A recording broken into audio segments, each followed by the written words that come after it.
మీలో ఎంతమందికి చికెన్ చింత చిగురు రెసిపీ తెలుసండి? నాకైతే నిన్ననే ఫస్ట్ టైం తెలిసింది. అది కూడా యూట్యూబ్ షార్ట్స్ చూస్తుండగా ఇది నా ఫీడ్‌లో వచ్చిందనమాట. అది చూడగానే ఇంకా ఫిక్స్ అయిపోయినా. సండే మెనూ అయితే పక్కా ఇదే చేసుకోవాలి అని. ఇదేం పెద్ద కష్టమైన ప్రాసెస్ కూడా కాదు. చాలా ఈజీ ప్రాసెస్. చక్కగా చికెన్ తెచ్చుకుంటాం ఎప్పుడులానే చక్కగా వాష్ చేసి పక్కన పెట్టేసుకోండి. ఇక్కడ అడిషనల్‌గా ఏం తెచ్చుకోవాలి అంటే చింత చిగురు. ఇది నాకు ప్యాకెట్ ఒక 200 గ్రామ్స్ అలా ఉంటుంది. ఓపెన్ చేయగానే ఫుల్ పుల్లలు పుల్లలు ఉన్నాయన్నమాట. ఈ పుల్లలు మాత్రం సెపరేట్ చేయడానికి నాకు చాలా టైం పట్టేసిందండి. చిన్న పుల్లలు ఉంటే మనం ఇగ్నోర్ చేసి అట్లానే యూజ్ చేసేసుకోవచ్చు కూరల్లో. బట్ పెద్ద పుల్లలు కదా, సో తినడానికి ఇబ్బంది అవుతుంది అని చెప్పి నేనైతే సెపరేట్ చేసేసుకుని ఆకుల్ని పుల్లల్ని వాష్ చేసేసి ఒక పక్కన పెట్టేసుకున్నాను అనమాట.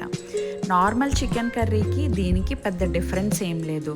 మనం మామూలు చికెన్ కర్రీలో కొత్తిమీర వేస్తాం కదా ఫ్లేవర్ కోసం, అలానే ఇందులో కొత్తిమీర బదులుగా చింత చిగురు వేస్తామన్నమాట. ఇక్కడ కొంచెం పుల్లదనం వస్తుంది బికాజ్ ఆఫ్ దిస్ చింత చిగురు.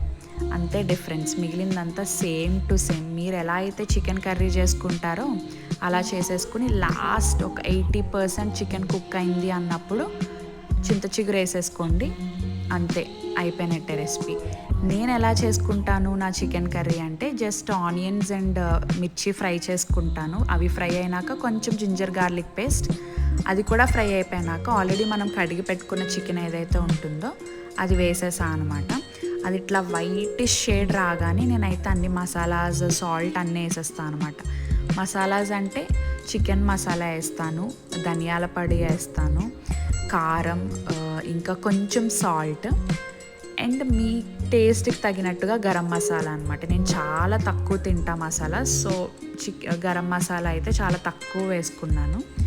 అవన్నీ కొంచెం ఫ్రై అయిపోయినాకైతే వాటర్ యాడ్ చేసుకున్న చికెన్ బాయిల్ అవ్వడానికి, కుక్ అవ్వడానికి, నాట్ బాయిల్, కుక్ అవ్వడానికి.